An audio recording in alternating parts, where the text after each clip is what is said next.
Bonjour à tous et bienvenue dans ce nouveau tutoriel sur les attributs graphiques. Alors, les attributs graphiques, c'est quoi? Dans Vectorworks, les attributs graphiques, en fait, ça permet de modifier les attributs d'un objet, comme par exemple son type de remplissage ou sa couleur de trait, selon un critère défini comme sa taille, le type d'objet, la classe dans laquelle il est ou le calque dans laquelle il est, etc. Alors, pour créer des attributs graphiques, c'est très simple sur Vectorworks. Déjà, j'ai ouvert un fichier sur lequel j'ai dessiné, alors il y a quelques morceaux de pont de différents fabricants avec des différentes tailles. J'ai également ajouté des écrans LED, on a 2 enceintes sur pied et quelques projets différents. Maintenant, je vais aller créer un attribut graphique qui me permettra, de modifier, par exemple, automatiquement la couleur des ponts selon leur taille. Donc pour cela, on va aller ici dans la petite palette qui s'appelle attributs dynamiques. Ici, c'est la petite paire de lunettes et on va cliquer sur nouveau attribut dynamique. Une fenêtre s'ouvre. Alors, on va aller chercher dans les critères d'affichage. Ici, ce qui nous intéresse, ce sera un objet utilisant un paramètre. Le paramètre, ça va être quoi? Ça va être le pont. Et ensuite, quel est le paramètre que je souhaite modifier dans le pont? Ici, ce sera par exemple la longueur qui se trouve ici. Là, on voit que Vectorworks a trouvé ces différentes longueurs de pont sur mon dessin. Ensuite, vous pouvez alors soit appliquer des couleurs manuellement en faisant un double clic ici. Et là, vous pouvez éditer donc tous les attributs donc concernant le remplissage de l'objet et la couleur de trait ici.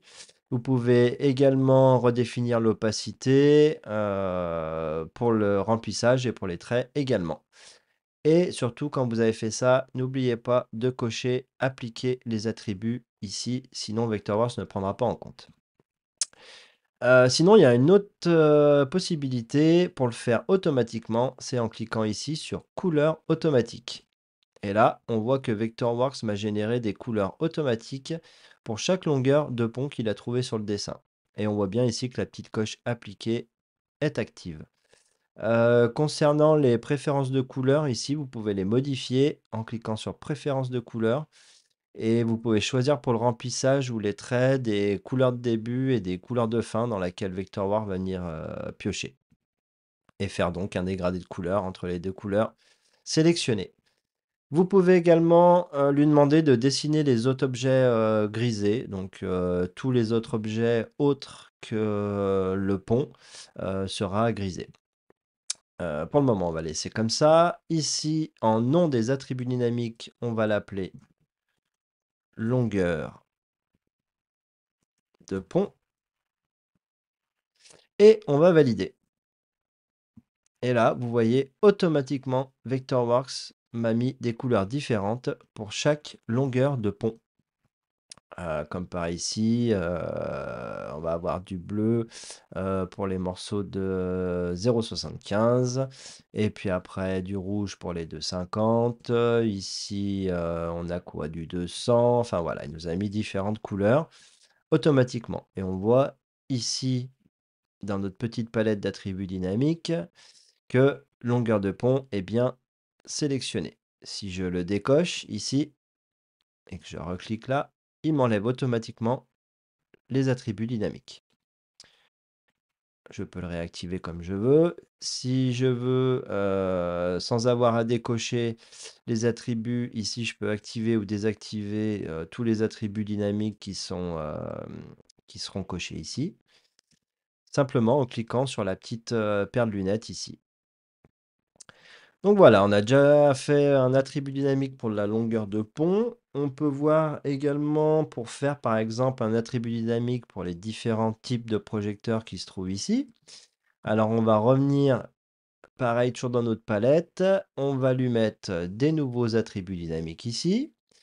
On va l'appeler type de projecteur. Et là, dans les critères d'affichage, on va aller chercher toujours objet utilisant un paramètre. Et cette fois-ci, au lieu de chercher le pont, on va aller chercher des projecteurs. Et là, ici, on va pas le faire par adresse, mais on veut aller chercher le type de projecteur qui se trouve ici. Type de projecteur. Là, on voit que Vectorworks a trouvé les projecteurs qui étaient placés sur mon dessin. On va changer les préférences de couleur. On va prendre d'ici à ici, par exemple. On valide. Couleur automatique. Les couleurs ont été changées automatiquement. Je valide. Et là, on peut voir que Vectorworks m'a créé des couleurs différentes pour chaque projecteur.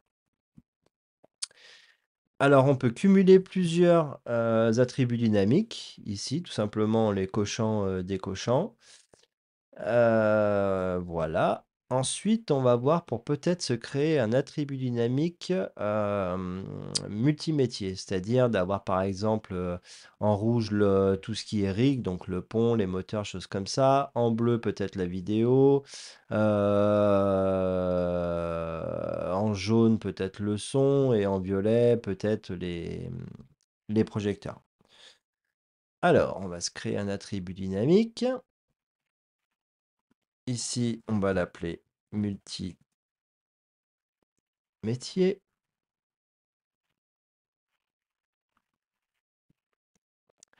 Et là, dans les couleurs, je vais aller chercher objet utilisant une fonction. Et cette fonction, ce sera les calques. Parce que j'ai rangé mon pont, ma vidéo, mon son et mes lumières dans différents calques qu'on peut voir ici. Donc là, il m'a bien retrouvé mes calques. On va lui mettre couleur automatique. Et on valide. Et là, on va désactiver les deux attributs dynamiques, type de projecteur et longueur de pont pour avoir que le multimétier. Et ici, on peut voir que chaque métier a sa couleur. Donc c'est plutôt pas mal pour passer rapidement d'une information à une autre grâce aux attributs dynamiques. La petite chose qui est sympa également, c'est que si on se crée un viewport, par exemple, je vais me mettre en multimétier, et que je crée un viewport que je vais placer, on va le placer, créer une nouvelle planche, on va l'appeler attribut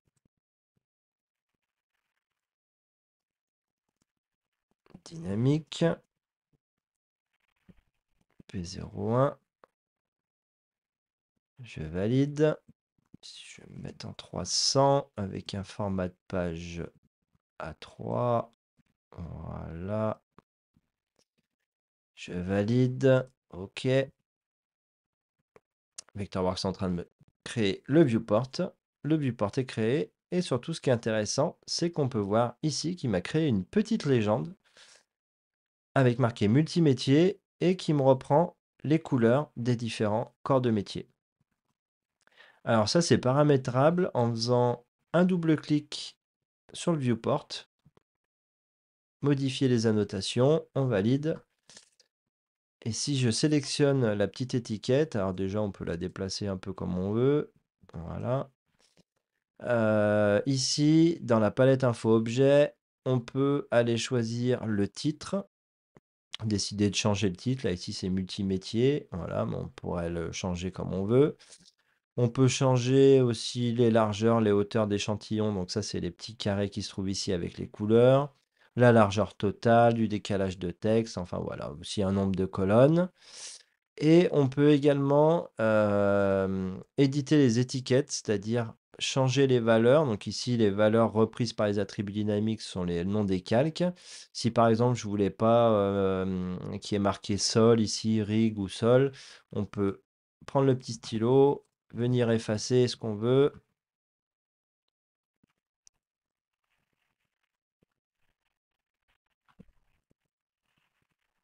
Là, pareil pour la vidéo. On valide et on voit qu'ici, il m'a enlevé les petites annotations que j'avais dans mes calques. Et on peut régler aussi le format du titre en gras, souligné, choisir sa police, sa taille. Et pareil pour le format de l'étiquette. Donc lumière, pont, son, ça c'est le format de l'étiquette. Pareil, on peut choisir comme on souhaite. On peut également, sur le même viewport, décider de changer d'attribut dynamique plutôt que de refaire un viewport. Par exemple, je dis, ah bah non, je veux plus le multimétier, mais je voudrais la longueur des ponts sur ce viewport. Eh bien, en cliquant sur le viewport, donc viewport sélectionné, dans ma palette info objet, on se retrouve ici avec une coche qui s'appelle attribut dynamique. Et on voit ici que c'est bien mon multimétier qui est sélectionné. Si je voulais la longueur de pont, je sélectionne ma longueur de pont. Je ressors et là, il me recrée un attribut dynamique avec bien mes longueurs de pont et ma petite légende de longueur de pont. On pourrait faire pareil avec les projecteurs. Et ici, je retrouve bien mes types de projecteurs. Voilà, c'est à peu près tout sur les attributs dynamiques. J'espère que ce tutoriel vous a plu et n'hésitez pas à vous abonner. À bientôt!